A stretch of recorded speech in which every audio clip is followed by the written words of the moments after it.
যুবকদের মধ্যে আল্লাহভীতি সৃষ্টি করতে হবে। সবচেয়ে শ্রেষ্ঠ সময় হলো যৌবনকাল। নেতারা জায়গায় মতো বসে থাকে, তরুণদেরকে তারা বলছে তোমরা চাঁদাবাজি করো, সেখান থেকে একটা পার্সেন্টেজ আমাদেরকে দিও। পারিবারিক শিক্ষা, ধর্মীয় শিক্ষা, নৈতিক শিক্ষা না পাওয়ার কারণে আজকে তরুণ বয়সে, যৌবন বয়সে এসে ইফটিজিং করতেছে, দর্শন করতেছে। 3 বছর, 4 বছর, 5 বছরের মেয়ের সাথে দর্শন করে।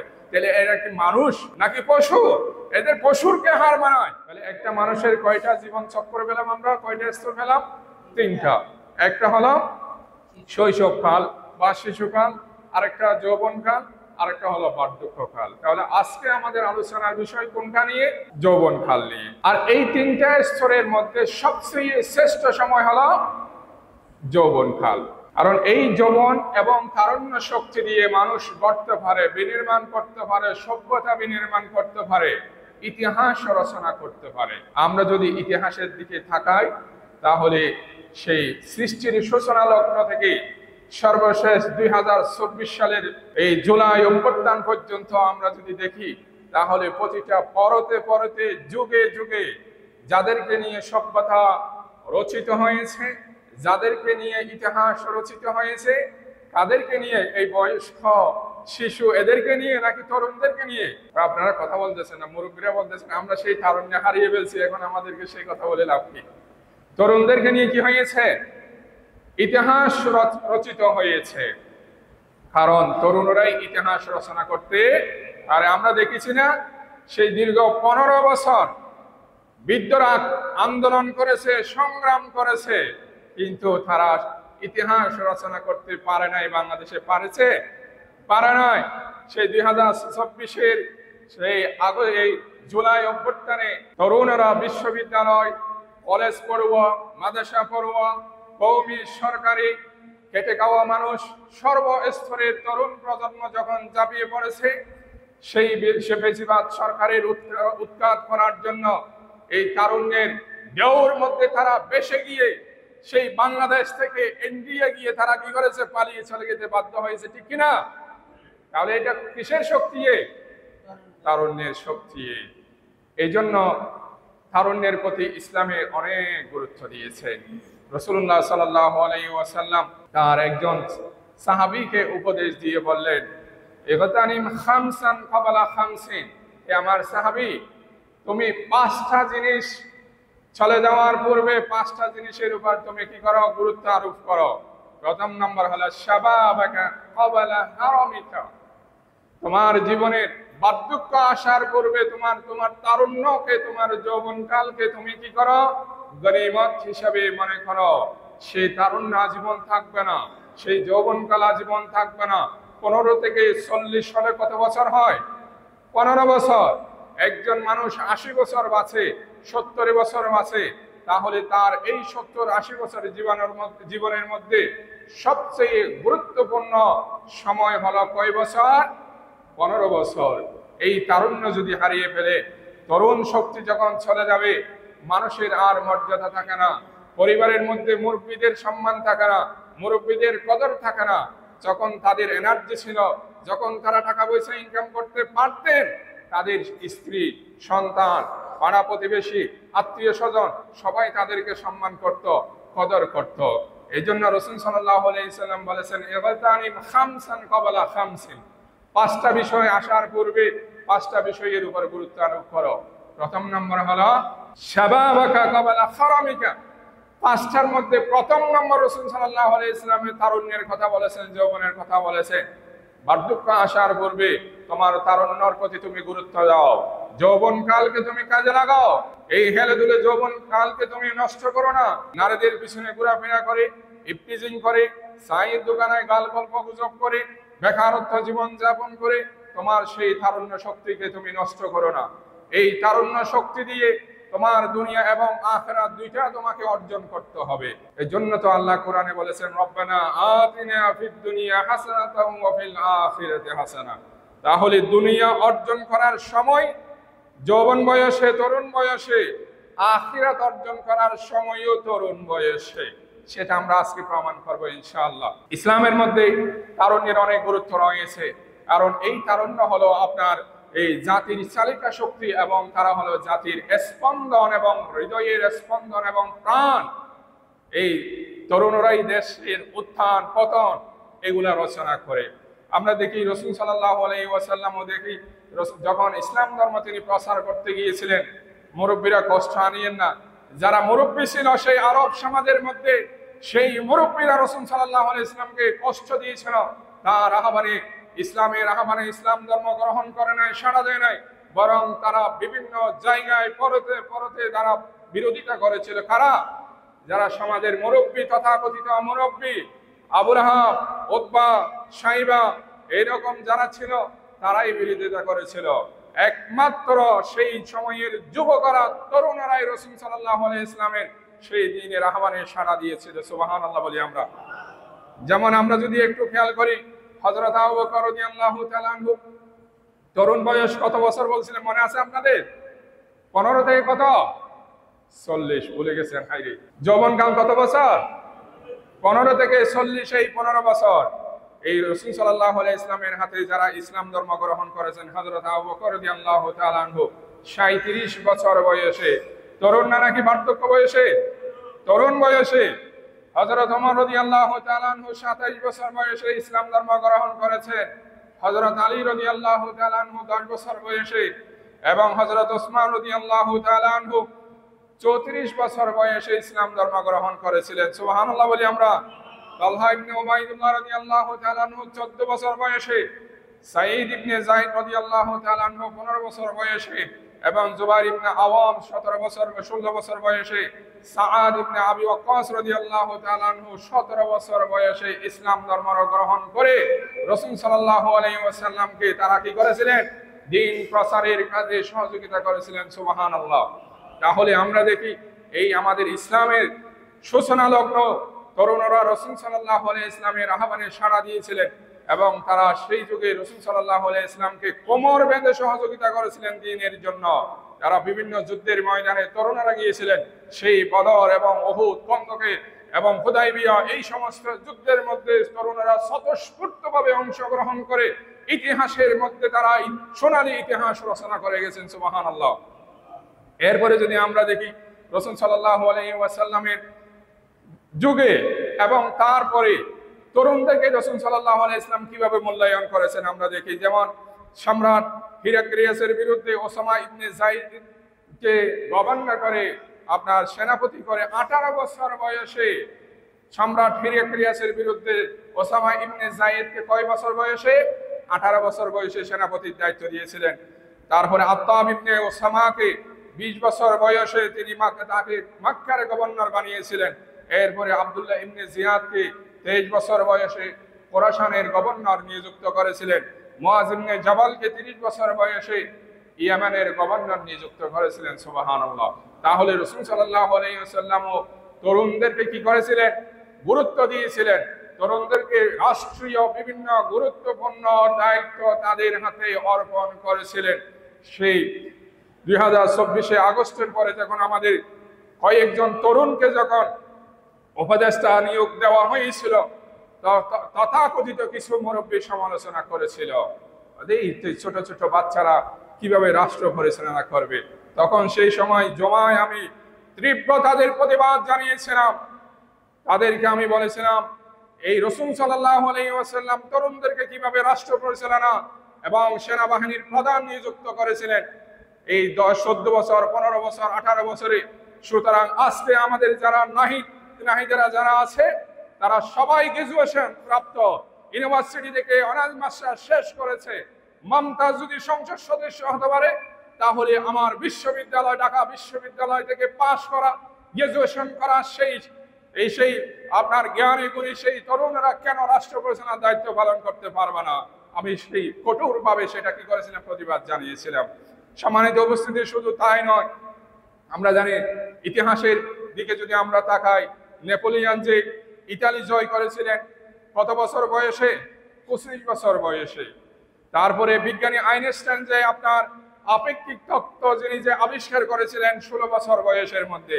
সালাহুদ্দিন আইয়ুবী তিনি জেরুজালেম জয় করেছিলেন, তাও তিনি 20 বছরের বয়সের মধ্যে। মোহাম্মদ ইবনে কাসিম 17 বছর বয়সে সিন্ধু বিজয় করেছে, আপনাদের জানা আছে। তারিক ইবনে জিয়াদ 25 বছর বয়সের মধ্যে তিনি স্পেন জয় করেছিলেন। সর্বশেষ 2024 সালে আমাদের তরুণরা বাংলাদেশ জয় করেছে, দ্বিতীয় স্বাধীনতা অর্জন করেছে। সুবহানাল্লাহ বলি আমরা। তা হোক, এরপরে হলো আমরা তরুণদের মর্যাদা সম্পর্কে আমরা বলবো। ইসলামের মধ্যে তরুণদের কি মর্যাদা দিয়েছে, সময় একদম কম আমাদের। কিয়ামতের দিন আল্লাহ তাআলা 7 শ্রেণীর মানুষকে আরশ আজিমের নিচে ছায়া দিবেন। কয় শ্রেণীর মানুষ? 7 শ্রেণীর মানুষ। সেইখানে তরুণদের অবস্থান 3 শ্রেণীর তরুণ থাকবে। কয় শ্রেণীর তরুণ থাকবে? 3 শ্রেণীর তরুণের কথা সুবহানাল্লাহ বলেন আমরা। ইমাম বুখারী রাহিমাহুল্লাহ হাদিসটা বর্ণনা করেছেন। হযরত আবু হুরায়রা রাদিয়াল্লাহু তাআলা আনহু হাদিস বর্ণনা করেছেন, সাবআতুন ইউযিল্লুহুমুল্লাহু ফি যিল্লিহি ইয়াওমা লা যিল্লা ইল্লা যিল্লুহু। কিয়ামতের দিন আল্লাহ তাআলা 7 শ্রেণীর মানুষকে তার আরশ আজিমের নিচে ছায়া দিবেন, যেদিন আরশ আজিমের ছায়া ব্যতীত আর কোনো ছায়া থাকবে না। প্রথম নম্বর হলো আল ইমামুল আদিল, ন্যায়পরায়ণ শাসক। যেই শাসক ইউনিয়ন পরিষদ থেকে শুরু করে সেই রাষ্ট্রপতি, রাষ্ট্রপ্রধান পর্যন্ত, সংসদ ভবন পর্যন্ত যে শাসক কি করবে? ন্যায় বিচার প্রতিষ্ঠা করবে। আল্লাহ তাআলা কিয়ামতের দিন আরশ আজিমের নিচে ছায়া দিবেন। দ্বিতীয় নম্বর ওয়াশাবুন নাশা ফি ইবাদাতিল্লাহি আসছে এখানে। দ্বিতীয় নম্বর হলো ওই তরুণ, ওই যুবক যার তারুণ্যকে, যৌবনকালকে ইসলামের জন্য, আল্লাহর ইবাদতের জন্য, কোরআনের জন্য সে ব্যয় করেছে। সুবহানাল্লাহ। সেই তারুণ্য শক্তিকে ইসলামের বিপক্ষে ব্যয় করে নাই। এখন তো তরুণরা স্লোগান দেয়, অমুক ফুলের মতো, অমুক মিয়া চরিত্র ফুলের মতো পবিত্র। সে আস্থা ডাকায়, সেই ইফতিজা, তার কোনো চরিত্র নাই। আজকে তরুণরা তাদের পিছনে পিছনে স্লোগান দেয় ফুলের মতো নাকি কি পবিত্র। নাউযুবিল্লাহি মিন যালিক। এজন্য রাসূল সাল্লাল্লাহু আলাইহি ওয়াসাল্লাম বলেছেন, ওয়াশাবুন নাশা ফি ইবাদাতিল্লাহ, যেই যুবক আল্লাহর ইবাদতের মধ্যে তার যৌবনকালকে কাটাবে, সেই নারীদের পিছনে ছোটাছুটি করবে না, ইফতিজিং করবে না, জেনা ব্যভিচার করবে না, এবং ইসলামের বিপক্ষে তার শক্তিকে ক্ষয় করবে না, ব্যয় করবে না, তাহলে এই ধরনের যুবকের জন্য কি থাকবে? আল্লাহর আরশ আজিমের নিচে ছায়া থাকবে। তারপরে হলো ওয়ারাজুলুন তালাবাতু ইমরাআতুন যাতু মানসাবিন ওয়া জামালিন ফাকালা ইন্নী আখাফুল্লাহ। এরপর হলো আরেক শ্রেণীর তরুণ যুবক, তারা তাদের তারুণ্যকে হেফাজত করেছে, যেখানে সেখানে তারা বিলিয়ে দেয় নাই, তাদের তারুণ্যকে তারা নষ্ট করে নাই। একজন সুন্দর, সাধবী এবং উচ্চ বংশমর্যাদা সম্পন্ন একজন নারী, তাকে বলতেছে, তুমি আসো, আমার সাথে সম্পর্ক করো, আমার সাথে প্রেম প্রীতির মধ্যে তুমি জড়িয়ে যাও, আমার সাথে শারীরিক এবং দৈহিক চাহিদা মেটানোর জন্য তুমি আসো। আমার ঘরে কেউ নেই, আমার রুমে কেউ নেই, আমার ফ্ল্যাটে কেউ নেই, অথবা আসো, আমি তোমাকে নিয়ে কক্সবাজার চলে যাব, 7 স্টার, 4 স্টার এবং 5 স্টার হোটেলের মধ্যে আমরা রাত যাপন করব, আনন্দ করব, ফুর্তি করব। তখন সেই যুবক কি বলেছিল? ইন্নী আখাফুল্লাহ। ওই নারী, ওই যুবতী, তুমি খেয়াল রাখো, তুমি যে আমাকে ডাকতেছো, তোমার ঘরে কেউ নেই, তোমার ফ্ল্যাটে কেউ নেই, যেখানে কেউ নেই সেখানে কে আছে? পৃথিবীর কেউ দেখে না, সেখানে কে দেখে? আল্লাহ দেখে। সেই যুবক বলেছিলেন ইন্নী আখাফুল্লাহ, ওই নারী, আমি তোমার এই ছাত্রতে আমি কি দিব না, দাঁড়া দিব না, আমি আল্লাহকে ভয় করি।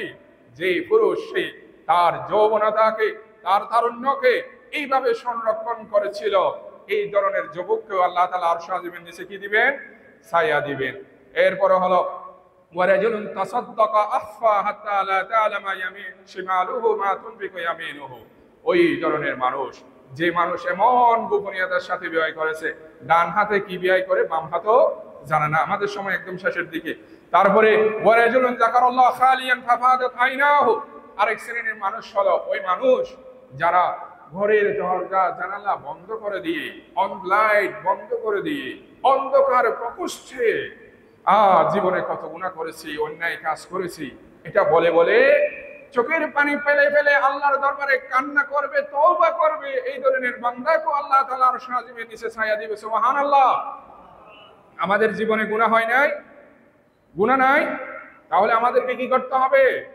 অন্ধকার লাইট বন্ধ করে দিয়ে আমাদেরকে আল্লাহর দরবারে তওবা ইস্তেগফার করতে হবে। এরপরে তরুণদের মর্যাদা কি বলেছিলাম দেখেন, রাসূল সাল্লাল্লাহু আলাইহি ওয়াসাল্লাম কি বলেছেন, তরুণ বয়সে যারা ইবাদত করবে, বৃদ্ধ বয়সে যখন অসুস্থ হয়ে মুরব্বীরা আপনারা শুনেন, তরুণ আপনারাও শুনেন, তরুণ বয়সে যারা ইবাদত করবে, বৃদ্ধ বয়সে যদি অসুস্থতার কারণে ব্যস্ততার কারণে যদি তারা যদি ইবাদত করতে না পারে, যৌবন বয়সে যদি দৈনিক যদি 5 ঘন্টা ইবাদত করে, বৃদ্ধ বয়সেও আল্লাহ তাআলা 5 ঘন্টা ইবাদতের সওয়াব তার আমলনামায় লিখে দিবে। সুবহানাল্লাহ বলেন।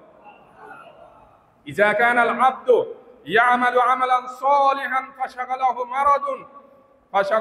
আনহু মারাদুন আও সাফারুন, যদি কোনো বান্দা কোন যুবক তরুণ বয়সে সে কি করেছে, আল্লাহর ইবাদত করেছে, কিন্তু জীবনের একটা পর্যায়ে অসুস্থ হয়ে গেছে, ক্লান্ত হয়ে গেছে, ব্যস্ত হয়ে গেছে, ব্যবসা বাণিজ্য সংসার বড় হয়ে গেছে, ব্যবসা বাণিজ্য বড় হয়ে গেছে, আগের মতো তিনি বেশি ইবাদত করতে পারেন না। রাসূল সাল্লাল্লাহু আলাইহি ওয়াসাল্লাম বলেছেন, কুতিবা লাহু কাসলিহিন মা কানা ইয়ামালু ওয়া হুয়া সহিহুন ওয়া মুকিমুন, সেই সুস্থ থাকা অবস্থায় দৈনিক যত ঘন্টা ইবাদত করত, বার্ধক্য বয়সে বৃদ্ধ বয়সে তার অসুস্থতার কারণে সেই ইবাদত করতে তেমন ফরজ ইবাদত ছাড়া তেমন ইবাদত করতে পারে না। রাসূল সাল্লাল্লাহু আলাইহি ওয়াসাল্লাম বলতেছেন, সেই সময়ও তার আমলনামায় যৌবন বয়সের সমপরিমাণ সওয়াব আমলনামায় লিপিবদ্ধ করা হবে। সুবহানাল্লাহ বলেন। দেখছেন তরুণ বয়সের কত মর্যাদা। সেই তারুণ্যকে যারা হারিয়ে ফেলেছেন আপনারা আফসোস করবেন, আর যারা তরুণ আছেন আপনারা এই তারুণ্যকে, এই যৌবন বয়সকে আপনারা কি করেন, কাজে লাগান। এখন আমাদের মূল আলোচনার দিকে চলে আসতেছি। তাহলে এই তরুণদের মাধ্যমে তরুণরা চাইলে ইতিহাস রচনা করতে পারে, ভালোর ইতিহাস রচনা করতে পারে, তরুণরা চাইলে খারাপের ইতিহাস রচনা করতে পারে। আমরা দেখেছি সেই 2024 সালে এক শ্রেণীর তরুণে ভালোর ইতিহাস রচনা করেছে। এর আগে 15 বছরের আরেক শ্রেণীর তরুণ ছিল, তথাকথিত ছাত্রলীগ নামে, তারাও ইতিহাস রচনা করেছে। কি ধরনের ইতিহাস? খারাপ ইতিহাস রচনা করেছে। সুতরাং যৌবনকাল ভালো না, যৌবনকাল ভালো বলে ভালো ইতিহাস রচনা করতে পারে, খারাপ করলে খারাপ ইতিহাস রচনা করতে পারে।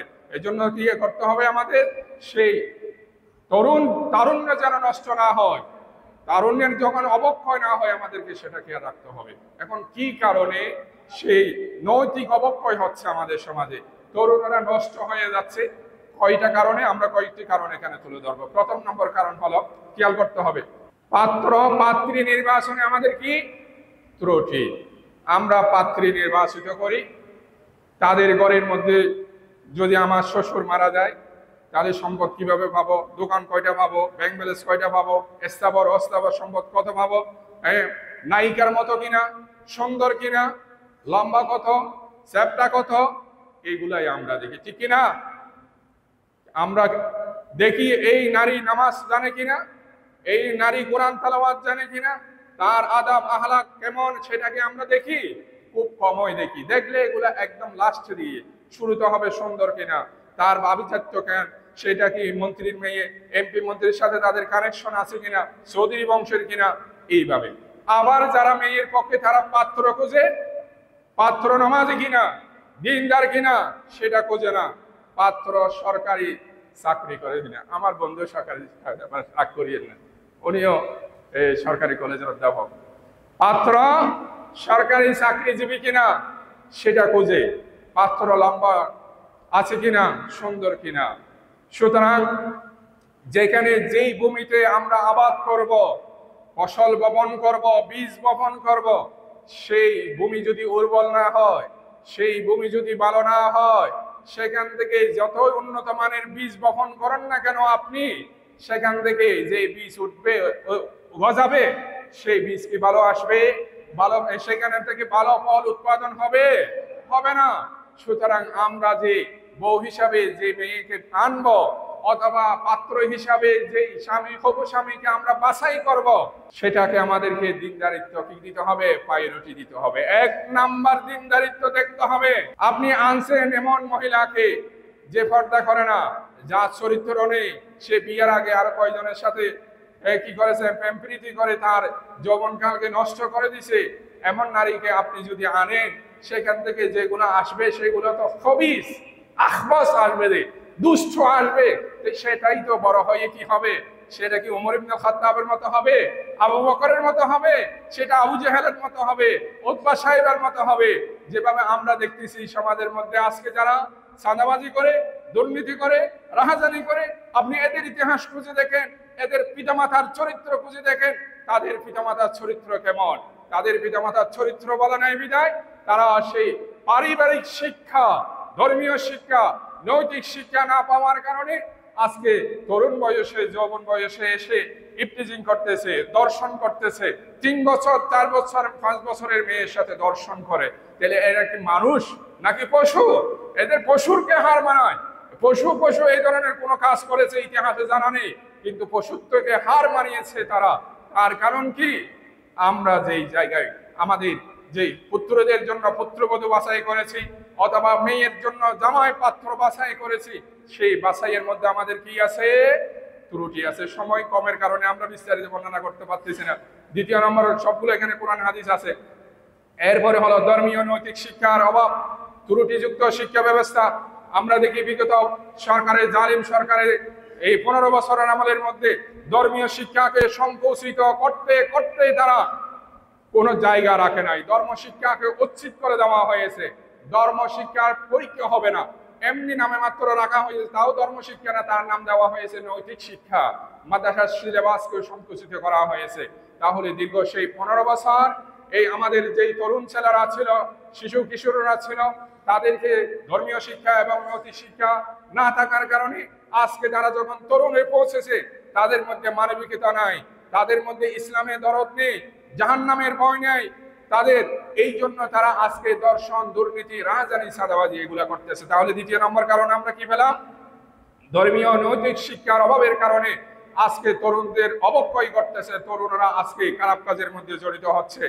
এখানে বার্ট্রান্ড রাসেলের উক্তি আছে, আমি সেগুলো বলতেছি না।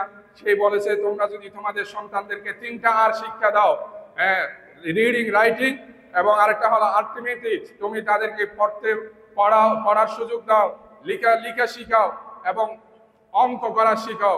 4র্থ নম্বর, আর যদি তুমি তাদেরকে না শিখাও, তাহলে সেটা হলো কি? রিলিজিয়ন। ধর্ম যদি শিক্ষা না দাও, তাহলে সেই 5ম নম্বর আরে পরিণত হবে রাস্কেল। সেই সন্ত্রাস হবে, গুন্ডা হবে, চান্দা হবে। কে বলেছেন? বার্ট্রান্ড রাসেল। সে মুসলমান না, সে একজন খ্রিস্টানে বলেছে। সুতরাং তোমাদের সন্তানদেরকে যদি তোমরা দুনিয়াদারি সবকিছু শিক্ষা দিয়েছো, ঠিক আছে, যদি ধর্ম শিক্ষা না দাও, তাহলে তারা কি হবে? গুন্ডা হবে, চান্দা হবে, দুষ্ট হবে, যেটা আমরা সমাজে এখন দেখতেছি। সুতরাং আমাদেরকে কি করতে হবে? আমাদের সন্তানদেরকে নৈতিক শিক্ষা দিতে হবে। নৈতিক শিক্ষা যদি না দিই, ধর্মীয় শিক্ষা যদি না দিই, তাহলে এই অবস্থা হবে। তৃতীয় নম্বর, আমাদের নৈতিক অবক্ষয়ের কারণ হলো অসুস্থ দ্বারার রাজনীতি চর্চা। আমাদের সমাজে যারা রাজনীতি চর্চা করে, যারা যুবকদেরকে তারা ব্যবহার করে। চাঁদাবাজির, এই যে চাঁদাবাজি হচ্ছে নতুন করে, এখানে নেতারা আসে না তো, নেতারা জায়গায় মতো বসে থাকে। তরুণদেরকে তারা বলছে, তোমরা চাঁদাবাজি করো, সেখান থেকে একটা পার্সেন্টেজ আমাদেরকে দিও। আজকে ইফটিজিং বলেন, সন্ত্রাসী বলেন, চাঁদাবাজি বলেন, সমাজের মধ্যে দখলদারিত্ব বলেন, যা কিছু হচ্ছে সবগুলা হলো আমাদের অসুস্থ দ্বারার রাজনীতি চর্চার কারণে। রাজনীতিবিদেরা এই তরুণদেরকে টাকা পয়সা দিয়ে তাদেরকে ব্যবহার করে এই ধরনের অনৈতিক কাজের মধ্যে তারা কি করতেছে? জড়িত করতেছে। এরপর হলো 5ম নম্বর হলো বিজাতীয় সংস্কৃতির আগ্রাসন। আর আমাদের বাংলাদেশ, ভারত বলেন, আমেরিকা বলেন, ইউরোপিয়ান সংস্কৃতি, আগ্রাসন, বিজাতীয় সংস্কৃতিগুলো আমাদের মধ্যে আসতেছে। যে বেহাইয়াপানা, উলঙ্গপানা, ড্রেস দেখছেন না? এরপরে হলো, তাহলে বিজাতীয় সংস্কৃতির কারণে হচ্ছে আমরা মুসলমানেরা ইসলামের সংস্কৃতি ভুলে গেছি। আমরা ইউরোপিয়ান সংস্কৃতি, ভারতীয় সংস্কৃতি এগুলা আমদানি করে সেগুলোকে আমরা গ্রহণ করতেছি। এরপরে হলো অসৎ সঙ্গ।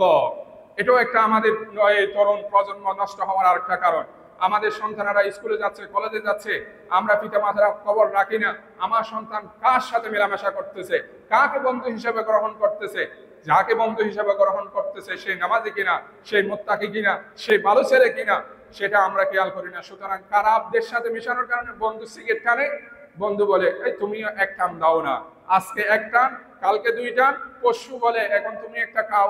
এরপরে আস্তে আস্তে মদ 1-2 খাবে, এরপরে মদের বোতল খাওয়া শুরু করবে। অসৎ সঙ্গের কারণে সৎসঙ্গে স্বর্গবাস, অসৎ সঙ্গে সর্বনাশ।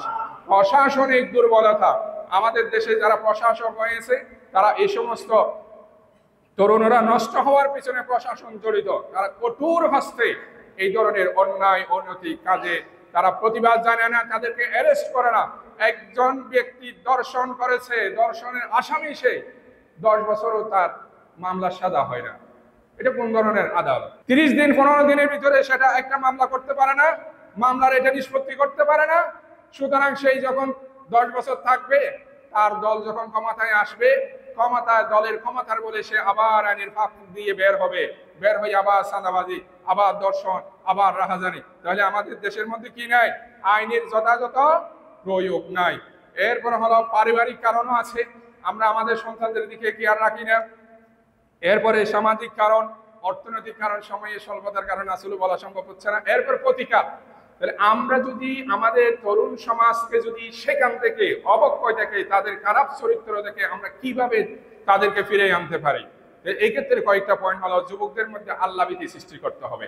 আমাদের সন্তান, আমার প্রতিবেশী যারা আছে তাদেরকে আল্লাহভীতি, তাকওয়া, পরহেজগারিতা আমাদেরকে শিখাতে হবে। তাদেরকে বলতে হবে, ভাই তুমি আজকে আসো, তোমার বাপ চলে গেছে, তোমার দাদা চলে গেছে, তোমার নানা চলে গেছে, তোমাকে তো একদিন চলে যেতে হবে, তোমাকে তো একদিন এই হিসাব দিতে হবে। ওয়াম্মা মান খাফা মাকামা রাব্বিহি ওয়া নাহান নাফসা আনিল হাওয়া ফাইন্নাল জান্নাতা হিয়াল মাওয়া। তারপরে হলো তোমার প্রত্যেকটা কাজ আল্লাহর কাছে জবাবদিহি করতে হবে। সুতরাং যে তুমি এখানে অপকর্ম করতেছো, আল্লাহর কাছে জবাবদিহি করতে, আল্লাহকে ভয় করো। এভাবে তাদেরকে, যে ব্যক্তি আল্লাহকে ভয় করবে এবং খারাপ কাজ থেকে বিরত থাকবে, ফাইন্নাল জান্নাতা হিয়াল মাওয়া, সুবহানাল্লাহ, জান্নাত হবে তাদের শেষ ঠিকানা। এরপরে হলো শিক্ষা ব্যবস্থাকে আমাদেরকে ঢেলে সাজাতে হবে। বর্তমান আমাদের যারা উপদেষ্টারা রয়েছেন তারা বইগুলো চেঞ্জ করতেছেন, আলহামদুলিল্লাহ। এইভাবে তারা ইসলামী যে রীতিনীতিগুলো সেখানে বই পুস্তকের মধ্যে সংযোজন করতেছে। এরপরে হলো পৃথক কর্মসংস্থান সৃষ্টি করতে হবে, সহশিক্ষা বাদ দিতে হবে। ছেলে মেয়ে একসাথে লেখাপড়া করার কারণে আস্তে আস্তে কথা বলে, SMS দেওয়া শুরু করে, এরপরে মোবাইলে কথা বলা শুরু করে, এরপরে প্রেম প্রীতি ভালোবাসা শুরু করে, সেখান থেকে জানাবে বিচার শুরু হয় কি হয় না? এই জন্য সহশিক্ষা কি করতে হবে? বাদ দিতে হবে। এখানে আলহামদুলিল্লাহ মহিলা মাদ্রাসা হয়েছে, বাইতুল শরফের পুরুষদের জন্য আলাদা মাদ্রাসা আছে। এভাবে সহশিক্ষা বাদ দিতে হবে। বেকারত্ব দূর করতে হবে। এরপরে বেকারত্বের কারণে অনেক সময় নৈতিক অবক্ষয় হয়। মানুষ, একজন ছেলে মাস্টার্স পাস করেছে, চাকরি নেই, বাকরি নেই, এখন সে কি করবে? সে যাত্রাবাজি করবে, মোবাইল চুরি করবে, সন্ত্রাসী করবে। কি কারণে? তার আয় নাই, ইনকাম নাই। সে মাস্টার্স পাস করেছে, তার একটা জব নেই, উপযুক্ত একটা জব নেই। সেই তো লেবারি করতে পারবে না, সেই ঠেলা ভ্যান গাড়ি টানতে পারবে না। সুতরাং বেকারত্বের কারণে মানুষ অনেক সময় বাধ্য হয়ে এই ধরনের কাজগুলা করে। তারপরে হলো বিচার বিভাগের স্বাধীনতা নিয়েও, বিচার বিভাগকে স্বাধীন করতে হবে। অর্থাৎ বিচার বিভাগ কোন ধরনের রাজনৈতিক দলের হস্তক্ষেপ এখানে হবে না। আজকে বিএনপি ক্ষমতায় আসলে তাদের দলীয় দলের নেতাদের কথা ধরে বিচারের ফায়সালা হবে। যেভাবে আমরা দেখেছি বিগত সরকার নিষ্পাপ কিছু নিরপরাধ মানুষকে অন্যায়ভাবে রাজনৈতিকভাবে হস্তক্ষেপ করে তাদেরকে কি করে দিয়েছে? ফাঁসি দিয়েছে না? সুতরাং এইভাবে বিচার বিভাগকে যদি স্বাধীন করতে হবে, যেই দলের হোক, যেই মতের বিশ্বাসী হোক, সেই যদি অপরাধ করে, আইনের চোখে অপরাধী, এখানে কোনো রাজনৈতিক দলের সদস্য কিনা, নেতা কিনা, কেতা কিনা সেটা বিবেচনা করা হবে না। আইনের হাতে সুপর্দ করে উপযুক্ত যদি কি করে বিচার করে, তাহলে সমাজের মধ্যে যে অবক্ষয়, সেই অবক্ষয় অনেকটা কি হয়ে যাবে? কমে যাবে। সন্তানদেরকে উত্তম আদব শিক্ষা দিতে হবে। আমাদের সন্তানদেরকে আমরা ছোট বয়সে তাদেরকে দিনদারিত্ব আমরা শিক্ষা দিব, নামাজ কালাম শিক্ষা দিব, কোরআন হাদিস আমরা শিক্ষা দিব, পরকাল সম্পর্কে বলবো, কবরের আযাব হবে, অন্যায় কাজ করলে হাসরের শাস্তি হবে, জাহান্নামের শাস্তি হবে। এই সমস্ত বিষয়গুলো তাদেরকে আমাদের কি করতে হবে? সচেতন করতে হবে। এরপরে হলো সুস্থ সংস্কৃতি, তারপরে হলো বিনোদনের ব্যবস্থা করতে হবে। আমরা এখন দেখি, টিভি খুললেই দেখি অপসংস্কৃতি। এটার বিপক্ষে আমাদের ইসলামী সংস্কৃতি কিছু চ্যানেল খুলতে হবে যেখানে ইসলামী সংস্কৃতি প্রচার করবে। আজকে ইসলামী ব্যাংক যদি না থাকতো, আমরা সবাই সুদী ব্যাংক লেনদেন করতাম না। সেই হিসাবে আমাদেরকে ইসলামী বিনোদনে দেওয়ার জন্য, সন্তানদেরকে ইসলামী সংস্কৃতি চর্চা করার জন্য ইসলামী সংস্কৃতি চর্চা কেন্দ্র দিতে হবে, বিভিন্ন টিভি চ্যানেল করতে হবে, বিভিন্ন মিডিয়া সৃষ্টি করতে হবে। তাহলে এগুলোর মাধ্যমে আমাদের সন্তান ফিরে আসবে। সর্বশেষ যে কথা বলতেছি সেটা হলো রাসূল সাল্লাল্লাহু আলাইহি ইসলামের আদর্শে আমাদেরকে চরিত্র গঠন করতে হবে। লাকাদ কানা লাকুম ফি রাসূলিল্লাহি সাল্লাল্লাহু আলাইহি ওয়াসাল্লাম উসওয়াতুন হাসানাহ। আল্লাহ তাআলা বলেছেন তোমাদের মধ্যে রাসূলের মধ্যে রয়েছে উত্তম আদর্শ। সুতরাং আমরা যদি তরুণদেরকে যদি রাসূলের জীবনী যদি তরুণের হাতে দিয়ে দিতে পারি, তরুণরা যদি রাসূলের জীবনী পড়ে, রাসূলের ব্যক্তিগত জীবন কেমন ছিল, পারিবারিক জীবন কেমন ছিল, সামাজিক জীবন কেমন ছিল, রাষ্ট্রীয় জীবন কেমন ছিল, তাহলে আমাদের তরুণরা সেখান থেকে শিখে তাদের জীবনকে কি করবে, আলোকিত করবে। আসুন আমরা আমাদের তরুণ প্রজন্ম যারা আছে, আমাদের সন্তান যারা আছে, তাদেরকে আমরা কি করি, এই অবক্ষয় থেকে বের করে এনে ইসলাম এবং নৈতিক শিক্ষার মাধ্যমে তাদেরকে প্রশিক্ষিত করে দেশ এবং জনগণের শক্তি, ইসলামের শক্তি হিসাবে আমরা তাদেরকে গঠন করি। আল্লাহ তাআলা আমাদের সবাইকে এই কথাগুলো আমাকে এবং আপনাদেরকে আমল করার তৌফিক দান করুক। ওয়া আখিরু দাওয়ানা আলহামদুলিল্লাহ।